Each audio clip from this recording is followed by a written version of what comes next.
Haleluuyaan eebbifamna. Si wajjin jira gooftichi. Waaqayyoo bara baraan eebbifamu. Ameen. Mee gara dubbii sagalee Waaqayyoo isinii firootoon hin naqin mataa keenya gadi qabannee Waaqayyoon kadhanna.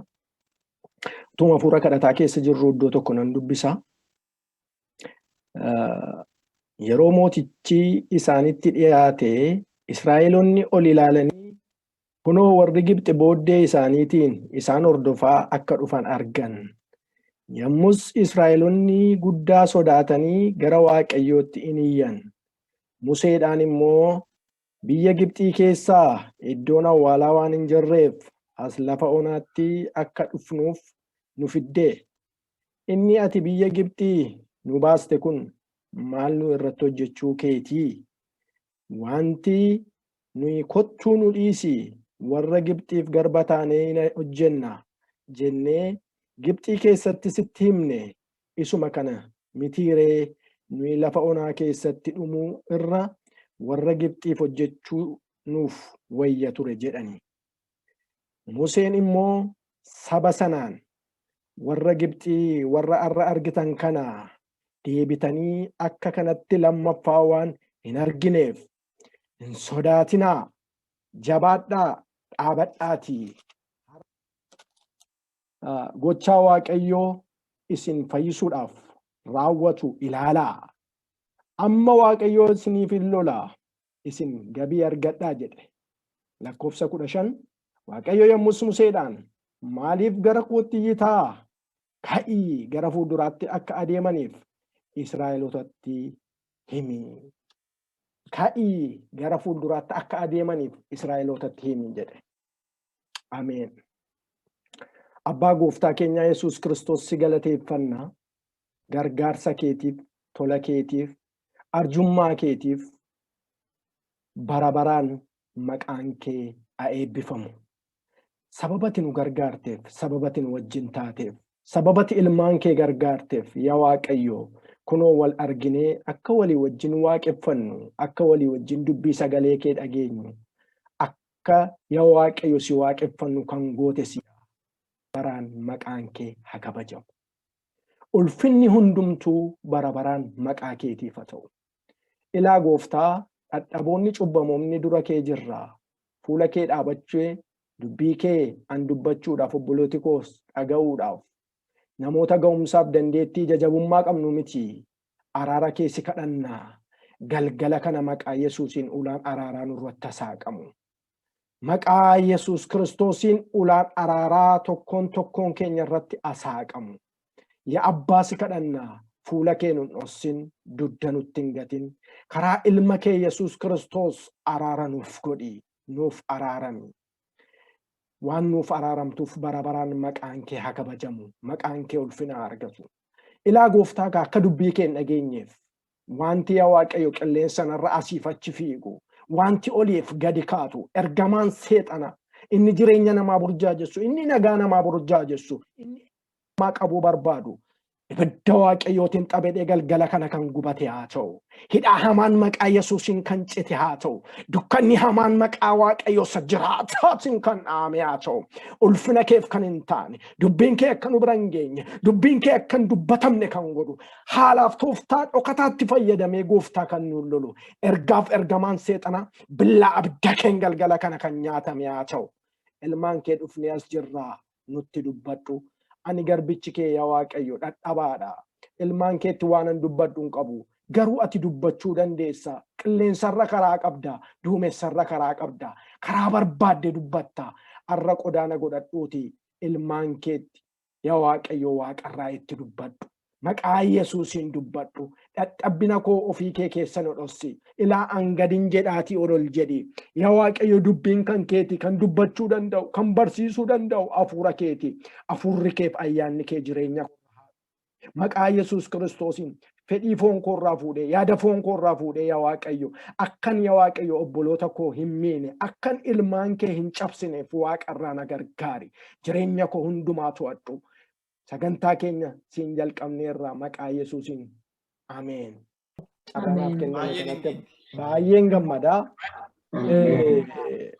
Dubbiin amma dubbisee seera ba'uu boqonnaa 14 lakkoofsa 10 kaasee amma 15tti utuun gara dubbii anaan dhaga'iin naqinii namni yeroo rakkinni itti dhufu maal godhaa maal ta'a maaliifi akka barsiisaati wanti narra isiniif qabadhee isiniif qooduuf dhufe. Namni gaafa rakkinni itti dhufu gaafa rakkina dhaga'uu hiwweer ja'a boqonnaa dhabaa fala dhabaa wanta dubbatuuf wanta dhiisu wallaala. Waan qabee waan gadhiisu wallaala. Abdii kutata namni. Maaliif rakkinni humnaa olii gaafa itti dhufu wanti inni resist gochuu hin dandeenye wanti inni keessa darbuu hin dandeenye gaafa itti dhufu akka namaatti gaafa yaadu hin dhiphata namni. Isa kanaaf dubbii kana yoo ilaalle deebinee iddoo ammaatii sabni Israa'el waggaa 430 garbummaan dabarfamanii biyya Gibxii keessaa akka isaan turan akka isaan hojjechaa turan hunduma keenyaaf ifaadha. Sabi kun bara dheeraa garbummaa keessatti qabamee bara dheeraa dhiitamee bara dheeraa mirga namummaallee dhabee yeroo inni itti rakkachaa turedha. Gaaf tokko garuu Waaqayyo saba kana hin yaadate. Sabni kun barri inni waan ta'u barri inni itti dhiitamu barri inni namummaa isaa dhabee rakkatu hin ga'a jedhee murtoo godhee Waaqayyo saba sana biyya sanaa baasee utuu deemaa jiranii karaatti rakkinni inni kaleessa ergatee bare inni kaleessa ajajee bare biraan hafu jedhee duukaa ka'e. Maqaan Waaqayyoo bara baraan eebbifamu. Diinni kee yoo si duukaa ka'e yoo si duukaa fiigellee lafa ga'uu qabu ga'eetu si biraa hafa. Kanaaf sabni kun baay'ee dhiphatanii Musee geggeessaa isaaniitti baay'ee dheekkamanii baay'ee itti dubbatanii maaliifati kan biyya Israa'eliin biyya Gibxiitiin nu baaste iddoo awwaalaa dhibee namni waan itti fakkaate dubbate maaliif akka nu goote achitti awwaalamnu turre achi nuuf hin wayyu ture garbummaa kana nu wayyu ture kunoo nu duukaa fiigaa jiru dhumuuf jenna gaafa jedhu jedhanii dubbii jajjabaa kanatti dubbatanii namni Waaqayyo akkas jedhe. Museen immoo saba sanaan warra Gibxii warra argitan kana deebitanii akka kanatti lammaffaa waan hin argineef hin sodaatinaa jabaadhaa dhaabadhaa ittiin jedhe. Maqaan Waaqayyoo bara baraan eebbifamu. Baay'ee natti tole anaan. Baay'ee natti tole dubbiin kun. Warra arra ijaan argitan, warra marrumaan isin keessatti fixe, warra isin raase, warra isin balleessuuf isin duukaa fiigaa jiru kana amma argitan malee after all guyyaa arraa booddee lammaffaa hin argitan ija keessaniin jedhe. Galanni guddaan Waaqayyoof haa ta'u. Namni baay'een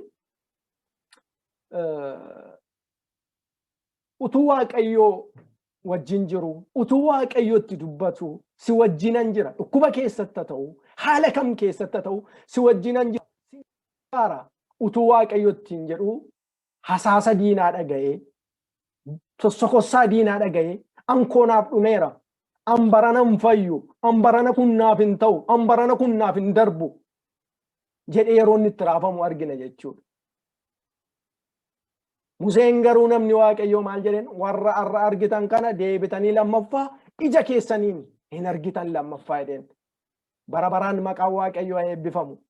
Obboleessa obboleettii koo wanta arra si doorsisaa jiru wanta arra si biraan hafu jedhee bara dheeraadhaaf si duukaa fiigaa jiru yoo jiraate dhukkuba haa ta'u lola seexanaa haa ta'u darbannaa diinaa haa ta'u maqaan Waaqayyoo abbaa koo sana waameen nan jedha. Maqaan Waaqayyoo isa jiraataatiin sittan hima. Isa arra si dhiphise kana isa arra si rakkise kana yoo in amanta ta'e lammaffaa deebitee hin argitu. Yoo sagalee Waaqayyootti hin amanta ta'e yoo ilma Waaqayyootti hin amanta ta'e isa si ari'atu kana deebitee galanni Waaqayyoof haa ta'u. Isa kanaaf mata dureen arra wajjin ilaallu rakkina ooluudhaaf kiristaanonni maal gochuu qabu yookiin duuka buutonni Kiristoos maal gochuu qabu kan jedhu jalatti daddafeen qabxii arfan shanan tokko dubbadha amma yeroon keenya nuuf kennetti yoon garuu yeroo fudhee na dhaabsisa. Rakkina ooluuf kiristaanonni maal gochuu qabu? akkuma addunyaa kanaatti yoo fudhannee ilaalle baay'een keenya amma magaalaa guddaa keessa jirra. Magaalaa keessa warri deemnu amma nuyi egaa warri konkolaataa hin qabne barattoonni kun biyya baruudhaaf GPS gargaaramnee magaalaa baruudhaaf deemna. Maaliif kallattii nutti agarsiisa. Asirra gorii, bitarra gorii, achirra gorii, achiin ol bahii iddoo akkasii dhaqee nutti agarsiisa. Xiyyaarri samiirra gaafa deemu yoo ilaaltan amma kompaasiidhaan adeema. Kompaasii kana gadhiisee jennaan yookiin daayirekshinii kompaasiisu kana gadhiisee jennaan saba achi keessa jiru balaarra buusachuudha paayileetiin achirra jiru sun. Isa kanaaf dubbii ammaa keessatti yoo dhannee ilaalle akkas jedhe Waaqayyo Museedhaan. Akkas jedhe lakkoofsa 15 irratti Waaqayyo yommus Museedhaan maaf gara kootti iyyitaa ka'ii gara fuula duraatti adeemi jedheen. Maqaan Waaqayyoo bara baraan eebbifamu. Konsernii Waaqayyoof konsernii sabi sun keessa jiru laalaa. Yaanni Waaqayyo akka sabi sun gara fuulduraatti adeemudha. Waaqayyo kallattiitti agarsiisaa jira. Eessarra deemu bitarra miti mirgarra miti yookiin gara duubaatti akka jettan deebi'uu keessa miti. Ooluudhaaf gara fuulduraatti deema. Bara baraan maqaan Waaqayyoo eebbifamu. Gara duraatti ka'aatii adeemaa jedheen.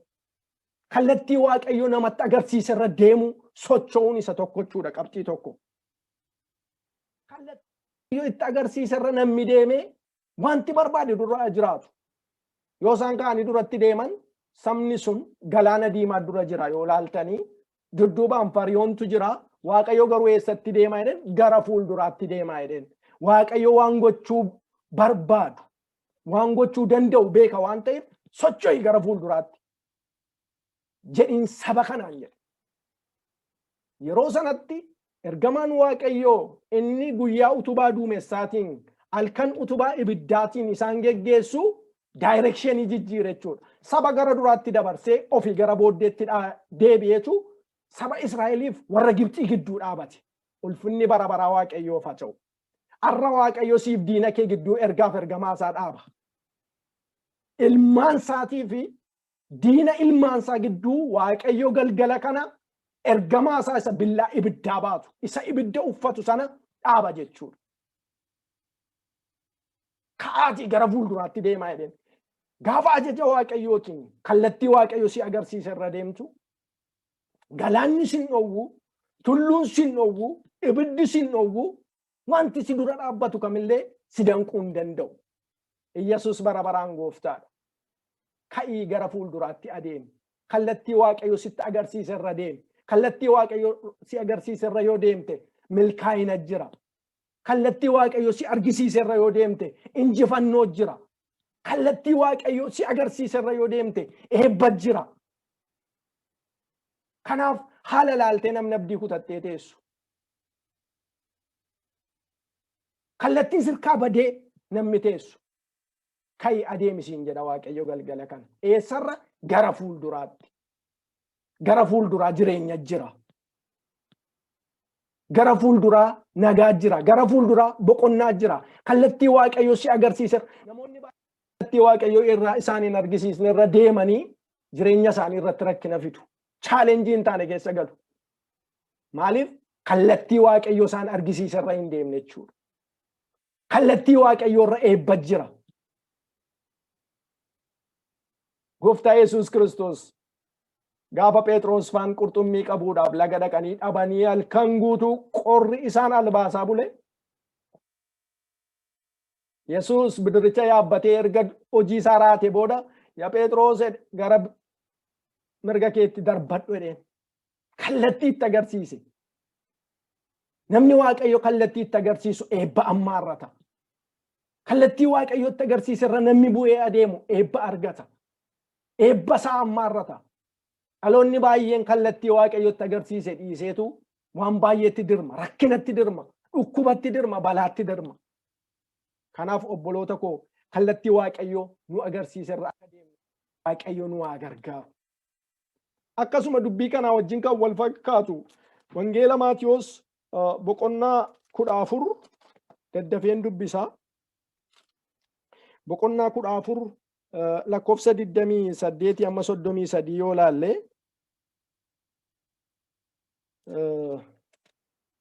kudhaafur 28 masoddomii 3 mata dureen isaa Yesuus bishaan gubbaa deemuudha. An garuu isa kana cuqootoon dhannee lakkoofsa 28 kaasee yeroon dubbisu Phexros deebisee gooftaa si erga ta'e bishaan irra gara kee akkan dhufu na abboome jedheen. Bishaan irra eessa gara kee akkan dhufu. Ameen. Yesuus kottu kaa'edheen. Haaleluyyaa. Ameen. Kottu. Erga dhufuu barbaadde kottu jedheen. Haaleluyyaa. Phexros hin ka'e. Yesuusin ilaallatee ka'e fuuldura isaatti. Deemsatti fufe. Utuma deemaa jiru gidduutti uursaan bishaanichaa gaafatti jabaatu. Bubbeen bishaanicharraa gaafa isa raasu Yesuus irraa ija isaa buqqisee isa bukkee isaatti bibbisu gara bitaan mirgaa ilaaluutti ka'e. Gaafa Yesuus irraa ija isaa kaasee kallattii Yesuus irra waame irra dhiisee bitaan mirgaa ilaaluutti ka'u bishaanni kun gadi liqimsuu jalqabeedha. Obboloota koo Phexros utuu akka Yesuus irra jalqaba ija isaa irra kaatee ka'e, akka Yesuusin amanatee ka'e, Yesuusin ilaalaa deemeera ta'e gadi hin liqimfamu ture. Dhaloonni baay'een namni baay'een barana keessa Yesuusin ilaalanii ka'anii Yesuusin utubamanii ka'anii utuu karaa Yesuus irra deemuunii waan baay'ee bitaan mirgatti arganii biyya lafaa kana ilaalanii jireenya biyya lafaa kana ilaalanii waan baay'ee keessatti liqimfamanii hafan. Waaqayyoon waa gargaaru. Waldaa kiristaanaa keessatti yoo ilaaltan bara kanas baruma kamiin iyyuu namni baay'een hiriyaa isaa ilaalee waldaa kiristaanaa dhaqa. Yookiin fira isaa ilaalee waldaa kiristaanaa dhaqa. Yookiin nama Waaqayyo ala mijeesseef ilaalee waldaa kiristaanaa dhaqa. Yookiin paasterii hiriyaa qabasa ilaalee waldaa kiristaanaa dhaqa. Namoonni akkasii garuu gaafa namoonni kun galan deebi'anii galu. Namoonni akkasii garuu gaafa namoonni kun kufan deebi'anii kufu. Garuu namoonni Yesuus Kiristoosin ilaalanii fannoo isaa ilaalanii fannoo isaanii amanatanii deeman amma dhumaatti warra deemanidha. Amma dhumaatti warra milkaa'anidha. Kanaaf Phexros kallattii Yesuus itti waame dhiisee waan naannoo isaatii bubbisu, waan naannoo isaatii itti uursu, situationii naannoo isaa gaafa ilaalu gadi liqimfamuu jalqabeedha. Utuu ija isaa Yesuus irra kaa'e irraan fuune ta'ee wanti barbaade bubbisu ittiin dhaga'amu tureyyuu seensin godhu tureyyuu. Maaliif namni Yesuusin ilaalee adeemu yoomiyyuu hin milkaa. Namni Yesuusin ilaalee adeemu yoomiyyuu hin liqimfamu. Halli baraa hin liqimsu nama Yesuusin amanee ilaalee deemu. Haala baraatiin hin liqimfamu. Haala yerootiin hin liqimfamu. Teknooloojiidhaan hin liqimfamu. Namni Yesuusin ilaalee adeemu. Yesuus dhugaadha. Yesuus karaadha waanta ta'eef. Kanaaf kallattii Waaqayyoo nutti agarsiise. Kallattii Waaqayyoo irra deemaa nuun jedherra namoonni deemtan yoo jiraattan ittima bara rakkisaa kana keessa bara dhaloota harkaa karaan harkaa bade bara geggeessaa biyyaa harkaa karaan bade baratti dhaloonni beektonni mujujanii fala wallaalan kana karaan jira. Rakkinni kam yoo jiraatellee karaan dhibetti Waaqayyo karaa isiniif ta'a. Karaan hin jirre irratti Waaqayyo karaa isiniif baasa. Nagaan hin jirre keessatti Waaqayyo nagaa siif kenna. Biyya nagaan hin jirre keessatti Waaqayyo nagaan si jiraachisa. Namni kallattii Waaqayyo sitti agarsiise irra deemaa jirtu. Kallattichi wanta biraa miti. Kallattichi sagalee Waaqayyooti. Kallattichi ilma Waaqayyooti. Kallattichi dubbii sagalee Waaqayyooti. Namoonni baay'een waan Waaqayyo dhiisi jedheen dhiisuu dadhabanii waan Waaqayyo kallattii kanarra hin bu'in jedheen irra didanii deemanii baay'een isaanii dhumi isaanii kan fokkise hedduu tokko. Kanaaf obboleessa koo obboleettii koo rakkina sitti dhufee ooluudhaaf gidiraan dubbii ammaa kana wangeela Maarqos boqonnaa 6 45 amma 52 argachuu dandeenya. Wangeela Yohaannis boqonnaa 6 15 amma 21tti ilaaluu dandeenya jechuudha. Kanaaf obboloota koo inni tokkoffaan kallattii Waaqayyo nu argisiise irra deemuu irra socho'uu qabna. Maaliif rakkoo dhufu ooluudhaaf. Rakkoo jira, biyyi lafaa rakkoo qaba, gidiraa qaba biyyi lafaa. Waan nama butuu barbaadu baay'ee jira. Waan karaarraa nama jallisuu barbaadu baay'ee jira. Waan fayyaa namaa miidhuu barbaadu baay'ee jira. Oo galgala kanan jedha Waaqayyoo kootiin karaa Waaqayyoo irra namni deemaa jirtu, akka dubbii sagalee Waaqayyootti namni deemaa jirtu, rakkinni biyya lafaa irratti dhufe sin argatu, gidiraan biyya lafaa irratti dhufe sin argatu, muddamni biyya lafaa irratti dhufe sin argatu, mana kee hin argatu, dhala kee hin argatu. Yesuus bara baraan gooftaadha.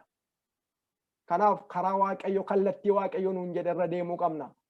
Namni waa yaalee gaafa dadhabu obsee Waaqayyoon eeguu dadhabe kallattii mataasaa barbaada. Mee asiin yaaluudha, kallattii firaatiin yaaluudha. Lakkii namni Waaqayyo sitti dubbatee jiru, namni Waaqayyo waadaa sii galee jiru, kallattii namni siin jedhe sanaan siin ta'u, kallattii namni sitti agarsiise sanaan siin ta'u, kallattii filatteen siin ta'u, kallattii Waaqayyo sii fileen siif ta'a. Kallattii Waaqayyo siin jedheen siif ta'a. Maqaan Waaqayyoo bara baraan haa eebbifamu.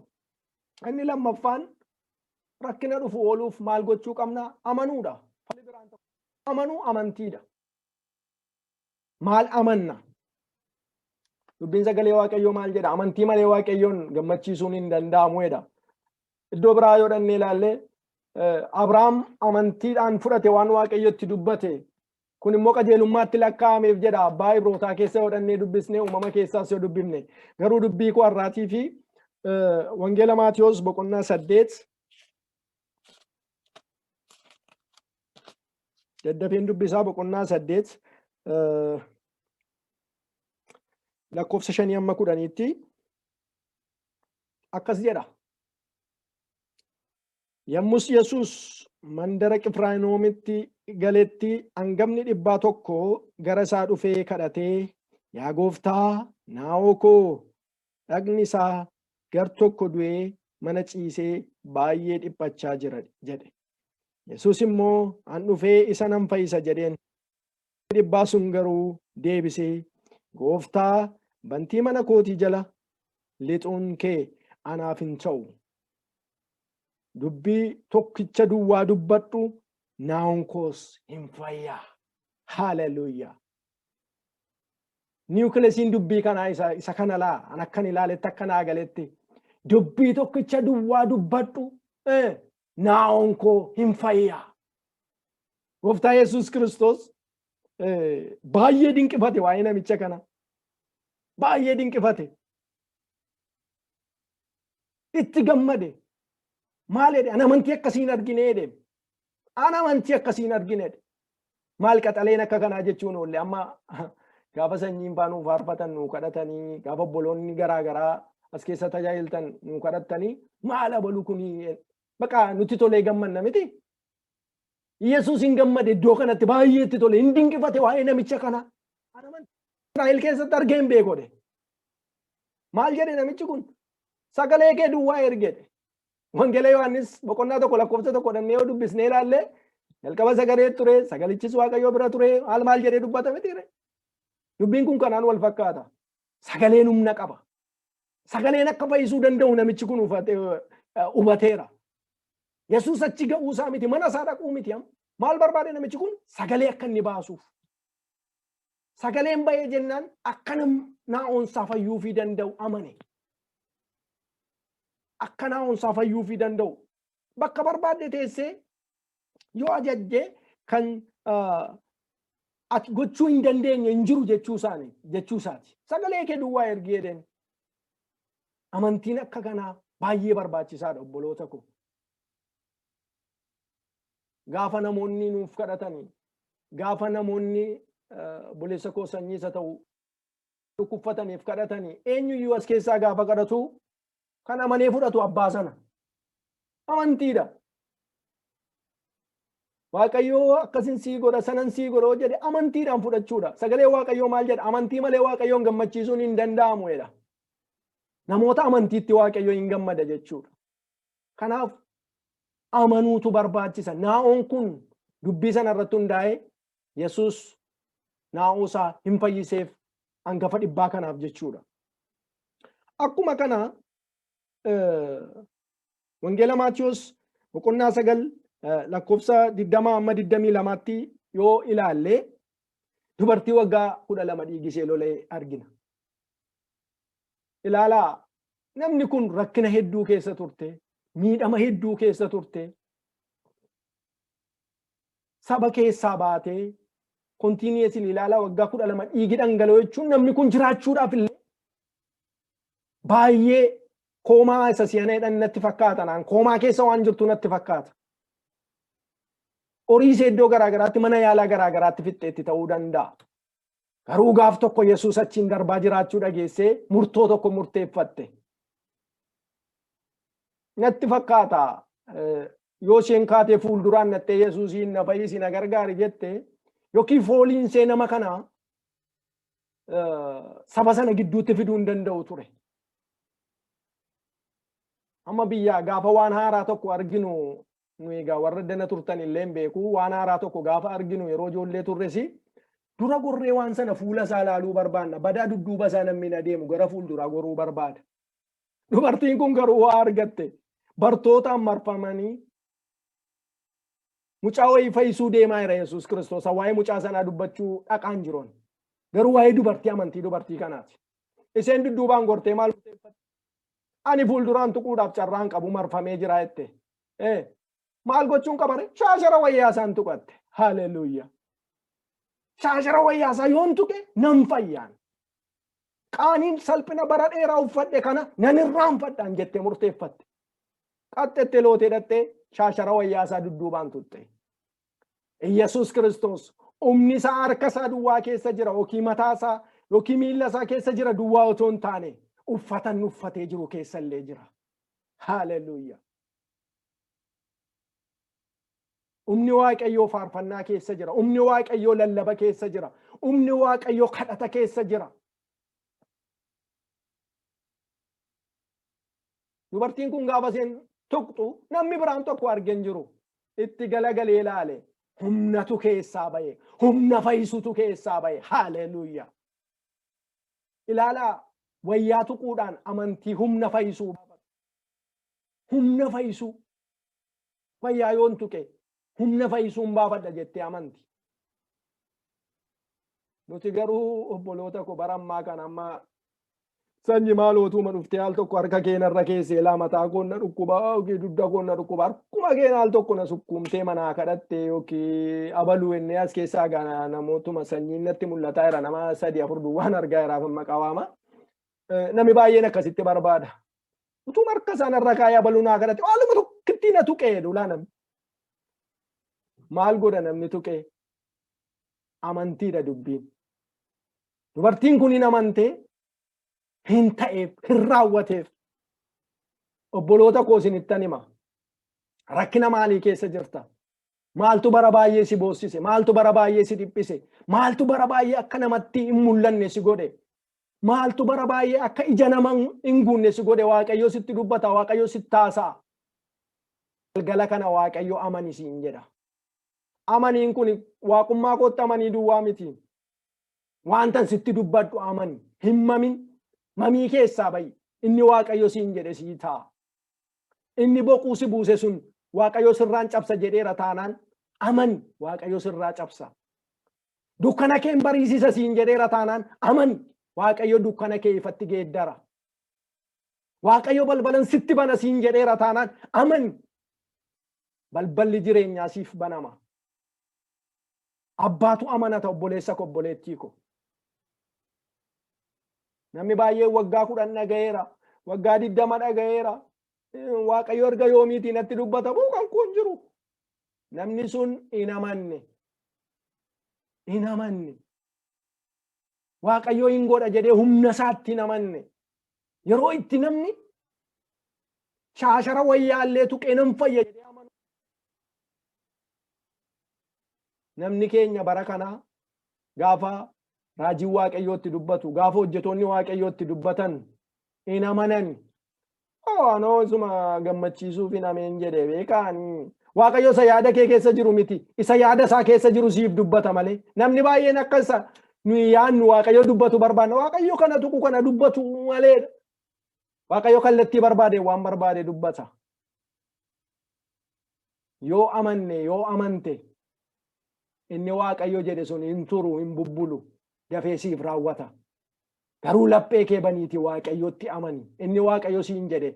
Waaqayyo haala kee ilaalee miti kan sii kakatu. Waaqayyo ofii isaatti amaneeti. Dandeettii kee ilaalee miti kan inni siif kakatu. Kan inni kanan sii godha sanan sii godha siin jedhu. Yoo teenyee ilaalle amma nusi gaattoo kana toshuutti kaaneerra amma si'ana ashaboo qammasnee ilaalla. Obboloonni keenya giiftoliinii gaafattoo ndaanqoo suttoo kamiin hojjetanii ashaboo qabamoo hin qabu laatadanii. Ittoo kan taasisu ashaboodha obboloota koo yookiin soogiddaa akka biyya keenya jirutti isin dhuftanii dhiistan ta'e hin beeku malee. Ittoon soogiddan qabu taanaan namni nyaachuuf ittiin tolu. Abbaan manaas gaafa inni dhiyaatuuf badaa ittiin tolu. Maalarra moo bishaanumatti nattee bishaan gaditti nattee amala isaa egaa beektu. Isinittan himaa amantiin mi'eessituu kakuuti. Dhugaan isinitti hima. Amantiin mi'eessituu kakuuti. Namni dhibba meeqa tajaajiltoonni dhibbi meeqa sii kadhataniif miti. Amaniima fudhadhu ati amantee fudhatteennaan unuma siif raawwata obboleessa koo obboleettii koo. Kanaaf amanuun ga'ee keenya Waaqayyo baraaraan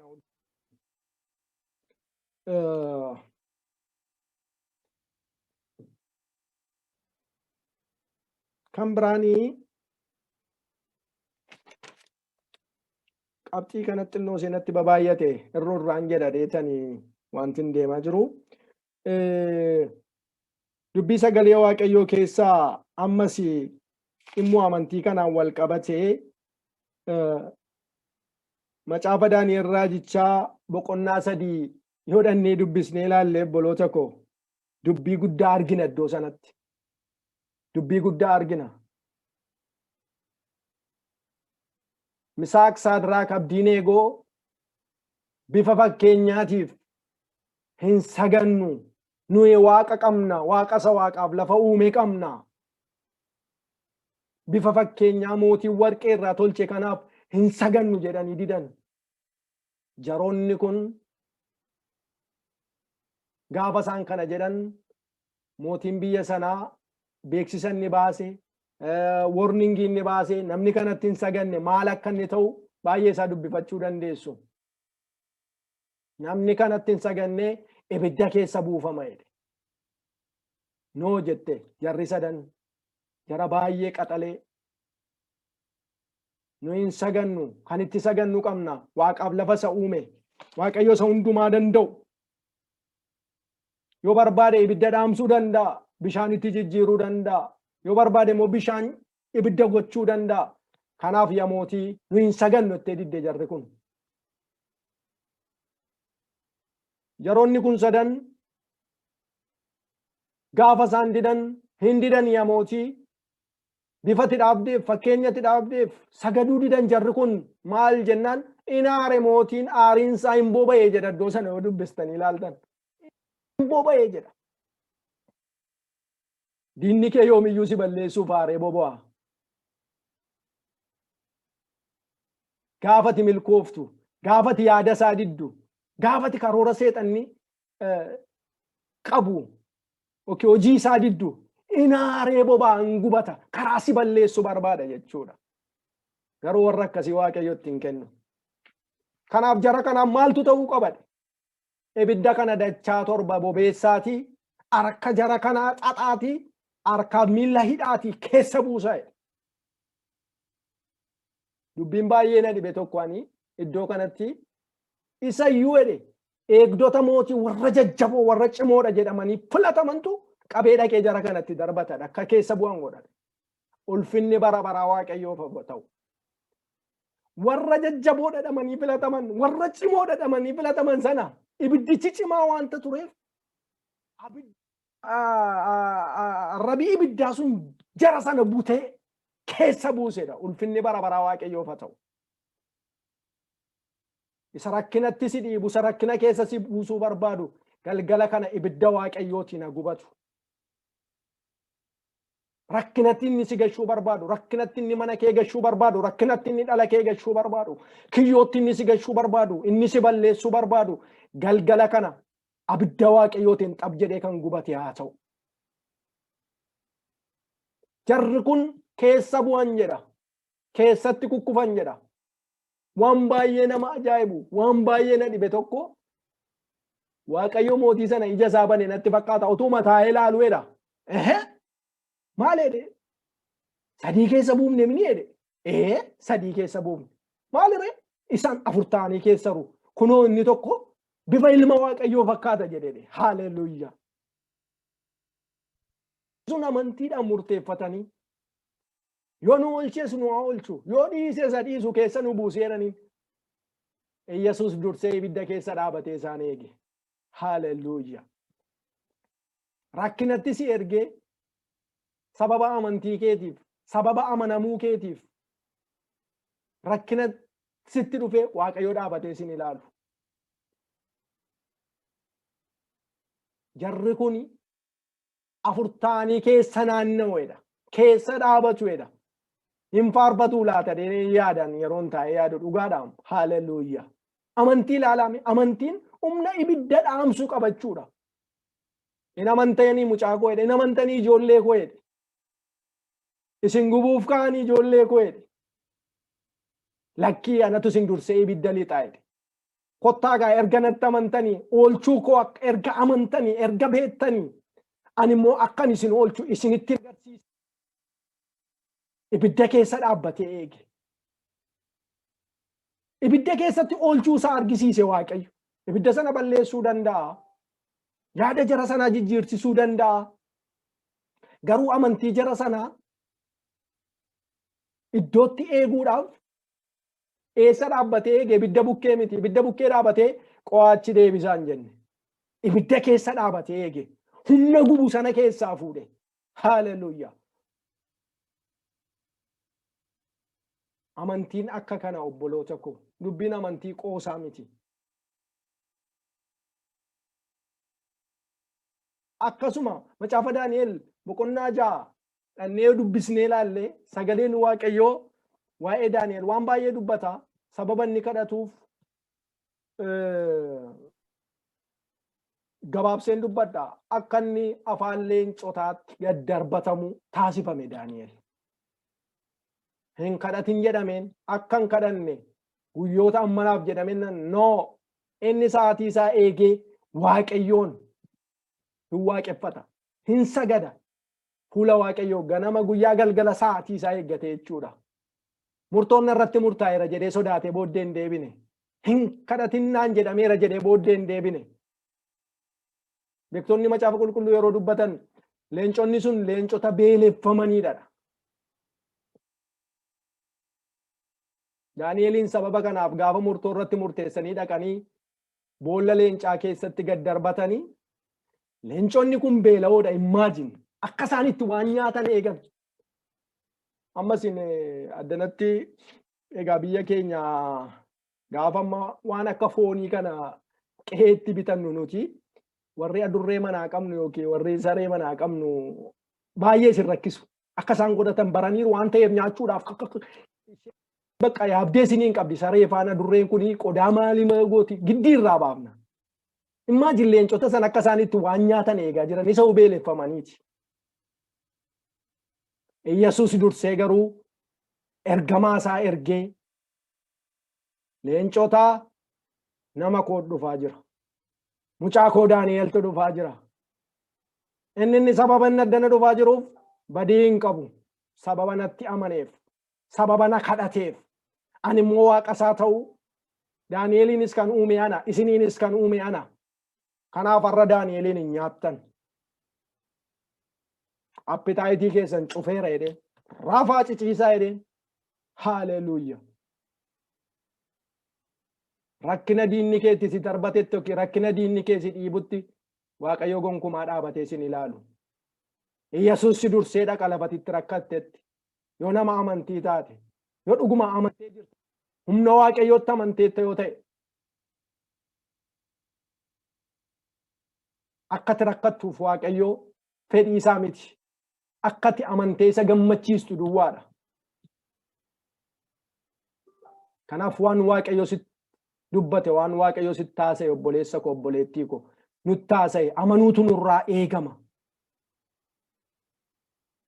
Daani'eel achi keessa bulee waan tokko hin taane amantiin isaa isa oolche. Andi teelii kan biraa keessan galu waa'ee amantii jedhu duwwaan irraa tuttuquu barbaade iddoo lamaanitti iyyuu. Amantiin isaa isa oolche.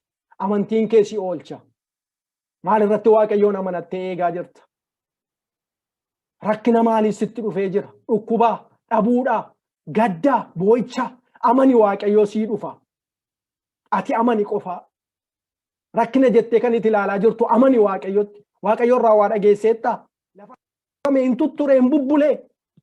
Garaa kee si dhukkubsee. Lakkii Waaqayyo hin dhufa. Ati amani amantiidhaan eeggadhu qofaa. Maqaan Waaqayyoo bara baraan haa eebbifamu. Ergan kana jedhee inni sadaffaan rakkina dhufu ooluudhaaf maal gochuu qabna isa jedhu dammaffachuu yookiin immoo himachuu. Maal dammaqfannaa yookiin maal himannaa kan jedhu Macaafa Qulqulluu keessaa dhannee yoo ilaalle Wangeela Maatiyos boqonnaa 8 lakkoofsa 23 amma 27, Maarqos 4:35 amma 41, Luqaas 8:22 amma 25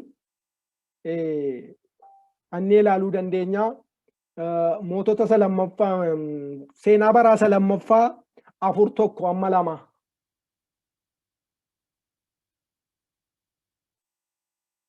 Wangeelonni maqaa dha'e sun warri wangeelaa yaada tokko dubbatu. Yaada nama dubbachuu dammaqfachuudha.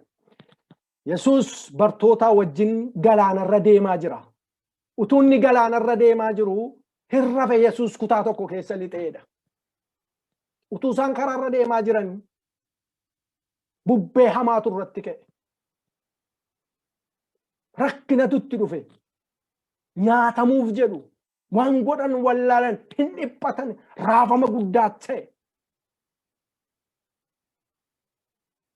Haleluuyaa. Bidiruun sun olii gadi raafamte. Bidiruun si'a baay'ee si'a tokko na yaadadha. Mikaa'el ta'ee hin beeku gaafa nu tajaajile. Nama ta'eedha abbaa isaa irraanfate. Mucaa isaa wajjin yeroo galaanarra ce'an sana warri kaan hin nyaatamanii maal waan jedhu kaasee ture. Baay'ee na dhiba. Namoonni bubbeen galaana irratti itti ka'ee of kalan namoota muraasa. Bubbee irratti galaanni itti ka'eera taanaan carraan jiru nyaatamuudha du'uudha waan biraan hin jiru. Garuu bidiruu Yesuus keessa jiru keessa bubbee dhiisee wanti barbaade maan taane ce'u jira. Galanni bara baraa Waaqayyoof haa ta'u. Maqaan Waaqayyoo bara baraan haa eebbifamu. Bartoonni dhaqanii gooftaa nyaatamuun keenya sin dhibuu. Nyaatamuuf jennaa ka'edhanii dammaqfatan hin dammaqfatani. Hirribaan dammaqsu mitiire hin dammaqfatani. Yesuus rafaa jiraatu adiisu I don't know hin beekoni yookiin amantii isaanii ilaaluuf callee ciise ta'e ani hin beeku garuu hin dammaqfatanidha. Hin ka'e waa'ee amantii isaanii hin dubbadon. Hin ka'e gaafa ka'u maal jedhe harka isaa ol kaasee bubbee sanas galaana kanas gab jedhe. Haleluuyaa. Bubbichis gab jedhe. Sila isaan jeequs gab jedhe. Wanta inni kana godhe arganii bartoonni hin dinqifatanii waan jedhan wallaalanii gabii yeroo sana ta'ee haala taa'aa ture wal bira qabanii calledhanii ma ilaalan gooftaa. Obboleessa ko obboleettii ko bubbee maalii sirratti ka'ee jira? Kallattii hojii keetiin haa ta'u, kallattii fayyaa keetiin haa ta'u, maaltu sitti bubbise, maaltu siraase, maaltu abdii si kute? Waaqayyo bubbee hamaa kana gabsirraa godha. Waaqayyo waan sitti uurse kana seexanni gurra keetti maal haasa'aa jira? Diinni gurra keetti hin milkooftu siin jechaa jira. Baranan baatu jiraachaa siin jechaa jira. Kun siif hin ta'u siin jechaa jira. Waaqayyo uursaa galaanaa diinni gurra kee irratti kaase maqaa Yesuusiin galgala kana sirraa cufa. Olola diinni sirratti kaase jira. Isheen nama akkasiiti inni nama akkasiiti jedhee maqa balleessii sirra jira. Bubbee kallattiitiin beenneen bubbeen sirratti ka'ee jira. Yesuus ilmi Waaqayyoo galgala kana gab sirraa godha. Gabiif tasgabbii siif kenna. Kanaaf bubbeen gaafa namarratti ka'u, rakkinni gaafa namarratti ka'u dammaqfachuu, himachuudha. Eenyu akkasi wajjin jiru beekuudha. Bartoonni kan isaan raafaman amma eenyu wajjin akka jiran bubbee kana gab gochuu akka danda'u galaana sana eenyu akka uume. An mataan koo maal yaada taa'ee yeroon ilaalu utuma galaanni doonii sun galagaggalte Yesuus ilmi Waaqayyoo isaanii wajjin waanta jiruuf inni galaana irratti bubbee irratti taboo qabu.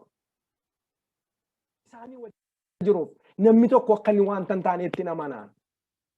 Maaliif Waaqatu wajjin jira? Gooftaatu wajjin jira. Akkamittiin nyaatamu ree? Akkamittiin badure? Akkamitti seenaan isaanii galaana keessatti raawwatare? Waa'ee fira keessi raasaa jira. Waa'ee maatii keessi raasaa jira. Waa'ee biyya keessi raasaa jira. Bubbee hamaa ka'e kana Waaqayyo gab godha nurraa obboloota ko. Bubbee hamaa maatii keenya irratti ka'e, biyya keenya, saba keenya irratti ka'e Waaqayyo gab godha. Rakkinichaan liqinfamnee taa'uu miti. Kanat ta'e jennee dubbachuu duwwaa miti. Waaqayyoon beeksisuutu nurra jira. Maal jetta waa'ee saba koo? Maal jetta waa'ee biyya koo? Yoo waa'ee ofii keetii ta'e immoo maal jetta waa'ee koo? Kunoo kanarran jira, sanarran jira. Jennee Waaqayyootti beeksisuudha. Waaqayyootti dubbachuudha. Hafuura keessanii dubbachuu qabdu. Namni kadhachuu dadhabde yoo jiraatte haalotaan liqinfamtee haalonni mataa kee irra galagalee biyya lafaan liqinfamtee jirta yoo ta'e hafuura keessa keetti qabbanaa'e hafuura keessa keetti dhokate dammaqfadhu. Waaqayyo waan sirra galagaluuf jedhe sirraa galagalcha. Waaqayyo waan sirratti ka'e duula sirraa dachaasa. Maqaan Waaqayyoo bara baraan eebbifamu. Seenaa bara isa lammaffaa afurii hanga boqonnaa afur lakkoofsa tokkoof lama duwwaan dubbisa. Elsaa'i haadha hiyyeessaa tokko gargaaruu isaa jedha mata dureen isaa. Bara dubartoota raajotaa keessaa tokko gara Elsaa'i dhaqxee abbaan manaa koo garbichi kee hin du'e inni Waaqayyoon akka sodaatu ati iyyuu beekta. Amma garuu namni gatii isa irraa qabu tokko ijoollee koo lamaan fudhatee garba godhachuuf dhufeera jettee in iyyatteedha. Maqaan Waaqayyoo bara baraan eebbifamu. In iyyatte. Maal iyyatte? Rakkina dhufaa jira. Maal iyyatte? Ijoollee iseetu garbummaatti kennamuuf jedhaa jira. Kanaaf maal gochuu qabdi ree dubartiin kun? Elsaa'i nama Waaqayyootti iyyatte. Maal jetta? Garaan koo baay'ee na gaddeera. Abbaan manaan koo raajota keessaa akka tokko ta'e hin beekta. Nama qajeelaa akka tures hin beekta.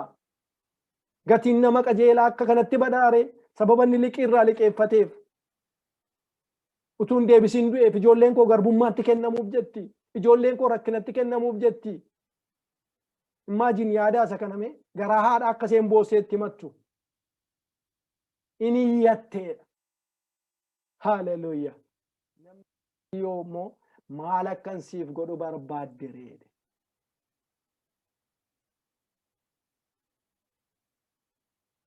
Dubartiin kun akkaataatti gatiin kun irraa ba'uudha kan isheen barbaadaa jirtu. Ijoollee ishee garbummaa oolchuudha kan isheen barbaadaa jirtu. Isa kanaaf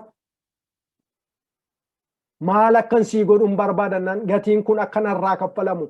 Maali qabda of harkaa jennaan anoon qabu dhadhaa ejersaa amma na geessu duwwaan qaba. Haaleluyyaa. Waan baay'ee natti tole kana iyyata see Waaqayyo dhaga'eera. Boo'icha see Waaqayyo dhaga'eera. Waan hin jirre jiraachise waan qorraadha qooreera sichi gargar yaa'uu hin danda'u jedhu yaase. Gatii sees ofirraa baafte isheenis ilmaan sees akka irraa afaa nyaatan godhe. Waaqayyo ijoollee see garbummaa oolche. Maaltu si boossise laata? Maaltu si dhiphise laata? Iyyati kee fuula Waaqayyootti maa inni laata? Maal rakkadhe jettee bo'aa jirta laata obboleessa ko? Obboleettii ko? Nama Waaqayyoo. Iyyati kee fuula Waaqayyootti dhaga'ameera. Iyyata dhugaadha taanaan, boo'icha dhugaadha taanaan, gadda dhugaadha taanaan fuula Waaqayyootti iyyati kee dhaga'ameera. Iyyati kee iyyata dhugaa haa ta'u. Maqaan Waaqayyoo bara baraan haa eebbifamu. Inni kan biraan qabxii arfaffaarra jira daddafeen dubbadha. Gaafachuudha. Rakkinni gaafa dhufu ooluudhaaf gaafachuudha. Gaafachuu. Seera uumamaa baay'ee na dhiba dubbiin kun seera uumamaa boqonnaa 22.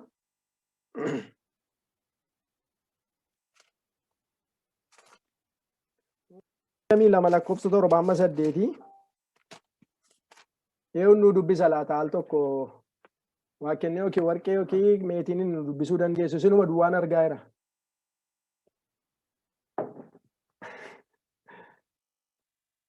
Uumamaa 22:7.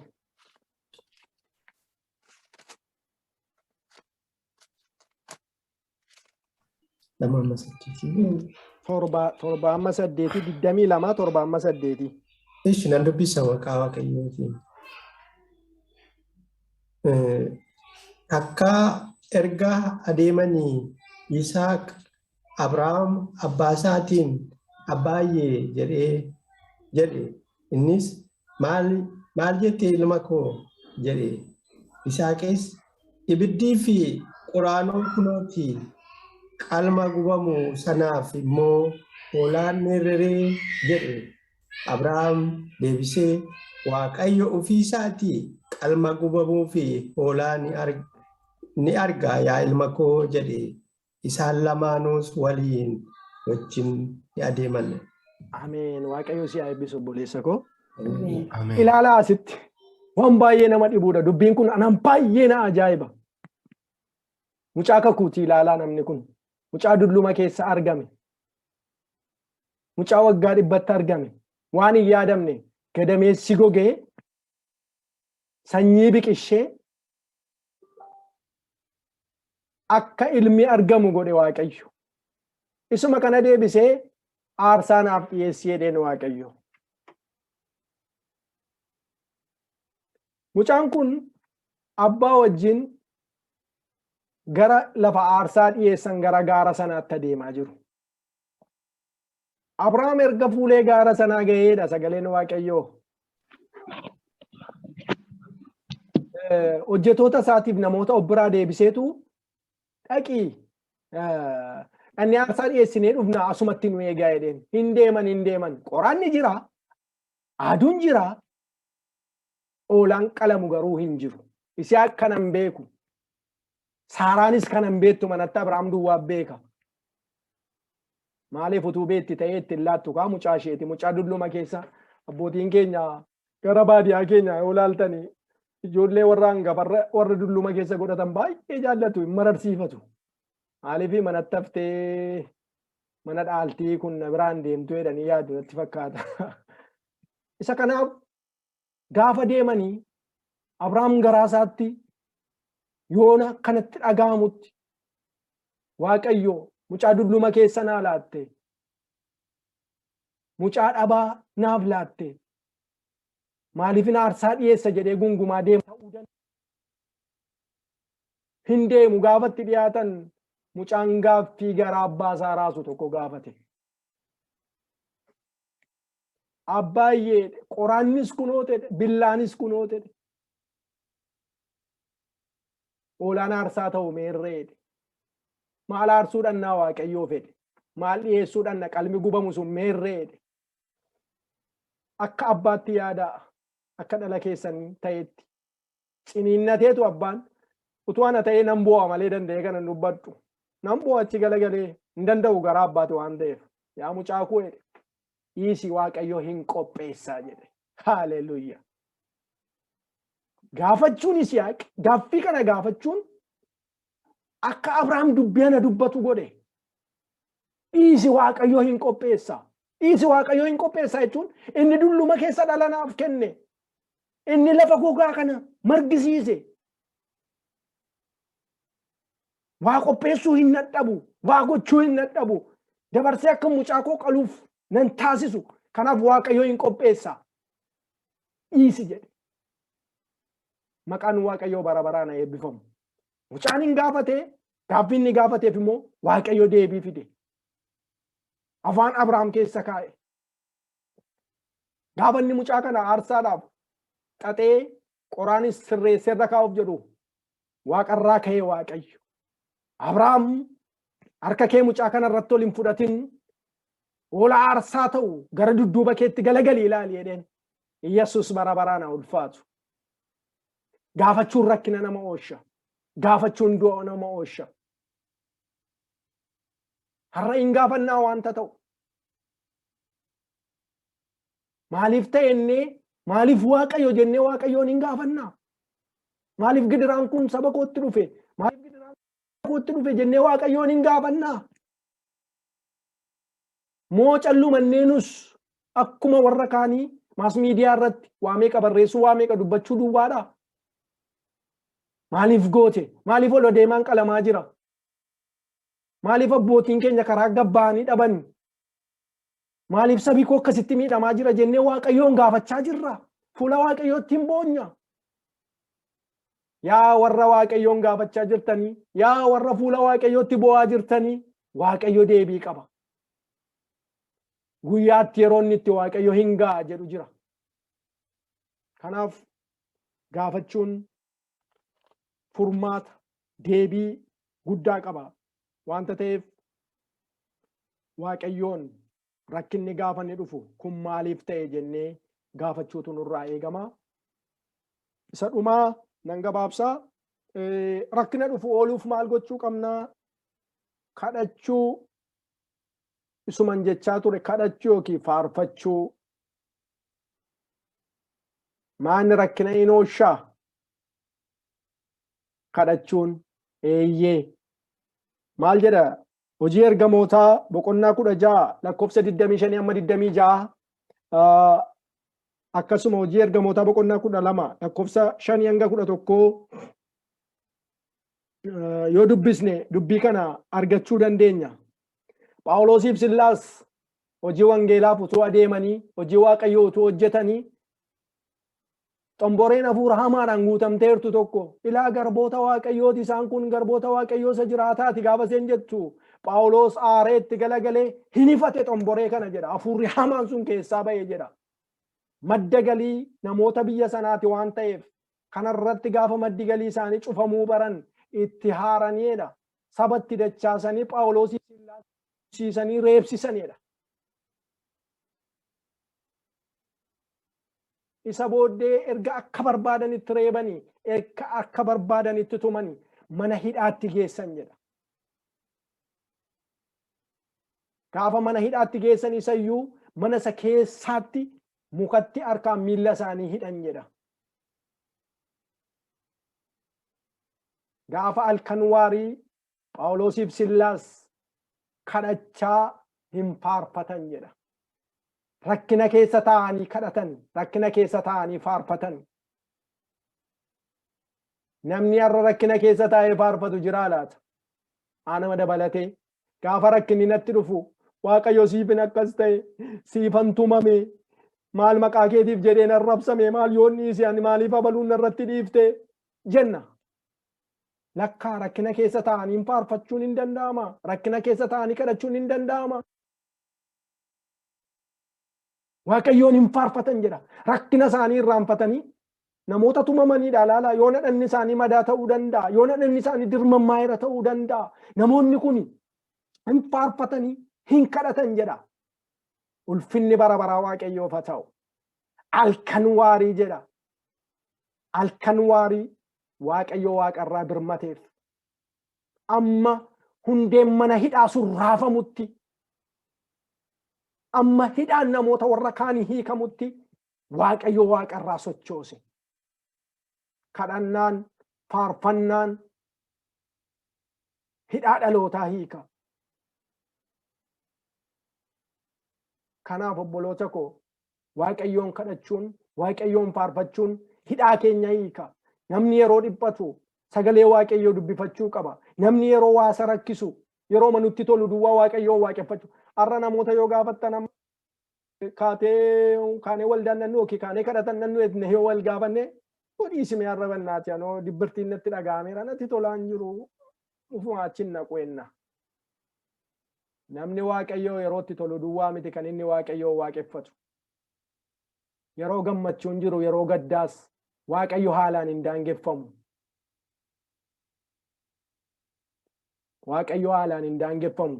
Isa kanaaf Waaqayyoon faarfatanii, Waaqayyoon kadhatanii hidhaan isaaniirra illee darbee harka isaaniirraa hidhaan harca'ee namootni biraan illee hidhaan isaanii hiikamee ganama Waaqayyo ajaja jijjiirsisiise. Haalleluuyaa. Ajaja maal ta'e jedhu dhufe ajajaa bira. Jara hidhaman sana hiikaa gadhiisaa jedhe. Haalleluuyaa. Lafa raasee buleeka. Mana hidhaa sana duwwaan raafame natti hin fakkaatu. Naannoo sana waamti jiru baay'een isaa urgufeetti agarsiiseera. Humna isaatti mul'ise Waaqayyo. Ijoolleen Waaqayyo akkasitti faarfatanii akkasitti Waaqayyoon kadhataniitu hidhaa isaaniis hidhaa saba biraas hiiku. Obboloota koo har'a yoo Waaqayyoon kadhattan kadhannaa sirrii. Waan saba keenyaa inni boonyu kun, waan saba keenyaa inni dhiphannu kun, waa'ee biyya keenyaa inni bullee kaanee gaddinu kun Waaqayyo fala qaba. Waaqayyo hiikuu danda'a. Maayikiroosekendii gidduutti hidhaa saba keenya irra jiru hiikuu danda'a. Maaltu si hidhee jira? Maaltu si qabee jira? Maaltu akkatiin sochooni si godhee jira? Kadhataan fuula Waaqayyootti dhiyeessi. Waaqayyo galgala kana sirraa hiika. Hidhaa dhukkubaa haa ta'u. Gadda kamiin haa ta'u. Waaqayyo sirraa hiikuuf karaarra jira. Galanni guddaan Waaqayyoof haa ta'u. Akkuma kana hojii ergamootaa boqonnaa 12 lakkoofsa 5 amma 11tti yoo dhannee dubbisne Heroodosii Phexrosin ajjeesuudhaaf yaa'itti dhiyeessuudhaaf halkan mana hidhaa keessa busheedha. Seenaa sana odattanii ilaaltan. Hin qabee hidhee waldaan kiristiyaanaa immoo yeroo sana maal gochaa jirtiidha? Hin kadhattiidha, kadhachaafii jirtiidha. Halkan walakkaa kadhata jara sanaatiin, kadhata amantootaatiin ulfinni Waaqayyoo mana hidhaa keessatti mul'ate. Utuu Phexros rafaa jiradha. Inni immoo rafe. Phaawulos faan illee hin faarfatanii kadhatanii hin rafe Phexros. Garuu nama kadhatuuftu jira. Nama fuula Waaqayyootti bu'uuftu jira. Maaliif? Kaleessi namni biraan qalamee mormirraa citeera waanta ta'eef isteeppii sana eeggata waan ta'eef abdii kutatee rafe ta'uu danda'a namni kun. Garuu namoonni amantoonni biraan hin kadhatuuf turan jedha. Phexros abdii kutatee dhaabbate garuu karaa fagootu isa dura jira. Ganaa hojii wangeelaa hojjeta. Ganaa dubbii Waaqayyoo babal'isa. Lafa Heroodis yaade sanatti dhaabbatan miti. Phexros halkan walakkaa ergamaan Waaqayyoo dhaqee Phaawulos Phexros kai kophee kee uffadhu uffata kee uffadhodha. Balbaloonni suniidha. Ofiin beekee bana anamma akka maal yaada waa'ee balbaloota sanaa. Teknooloojiin inni har'amma balbala biyya kanaa itti adeemnee dhannee ofiin nu jalaa banama mitiire. Mee yaadame teknooloojii bara sana Waaqayyoo godhe jechuudha. Balbaloonni sun ofumaan bak jedhanii jalaa banaman jedha. Ulfinni bara baraa Waaqayyoof haa ta'u. Balballi sitti cufame, balballi hojii, balballi fayyaa, balballi jireenyaa galgala kana maqaa Yesuus Kiristoosiin ofiin beekee siif haa banamu. Humna Waaqayyootiin galgala kana ofii beekee siif haa banamu. Namni abdii kutattee kan koo kana booda hin jiru. Kan koo kana booda raawwateera. Kana darbuu hin danda'u jettee tuqaa keesse maqaa Yesuus Kiristoosiin. abdiin kee aaree maqaa Yesuus Kiristoosiin lafiti tuqaa keessa sun tuqaan sun ka'iitii adeemi gara fuulduraatti. Ka'iitii socho'i gara fuulduraatti. Gana waan baay'eessi dura jira. Gana abdii baay'eessi dura jira. Inni diinni yaade, inni seexanni yaade sun sirratti raawwatu. Inni diinni kee karoorse sun sirratti raawwatu. Isa Waaqayyo jedhe si dhaala malee inni seexanni jedhe sin dhaalu obboleessa koo obboleettii koo. Haala naannoo keetii ilaaltee, uursaa naannoo keetii ilaaltee namni abdii kutattee raafamtu. Galgala kana Waaqayyo isan jedhe si dhaala siin jedha. Maqaan Waaqayyoo bara baraan eebbifamu. Isa kanaaf obboloota koo rakkina nutti dhufu ooluudhaaf maal gochuu qabnaa? Qabxii shanan dubbadhee kallattii Waaqayyo nutti argisiise irraa adeemu. Tokko, lammaffaa amanuu. Sadii, dammaqfachuu yookiin himachuu. Afur, gaafachuu. Shan, kadhachuu yookiin faarfachuu qabna. Galanni bara baraa Waaqayyoof haa ta'u. Dubbii isaa dhageenya Waaqayyo nuuf eebbisu. Kadhadheenii gabaabsee kadhadheenii gara sanyiittan dabarsaa sanyiin nuuf kadhataa. Dubbii sagalee Waaqayyoof Waaqayyoon hin galateeffadha. Abbaa bara baraa maqaan kee Waaqaaf lafarratti eebbifamu. Ameen. Waan gara keenya dhuftee nutti dubbatteef maqaan kee ulfina argatu. Yaa Waaqayyoo kallattii nutti agarsiiste rakkina keessatti kallattiin sitti agarsiisu irra deemi na amani san sitti dubbadhe na waami na kadhadhu jettee galgala kana waadaa waan nuu seenteef bara baraan maqaan kee eebbifamu. Dubbii kee gara jireenya keenyaa dhufeef ulfaadhu. Ameen. Maqaa Yesuusiin ameen. Sanyiin itti fufee nuuf kadhata.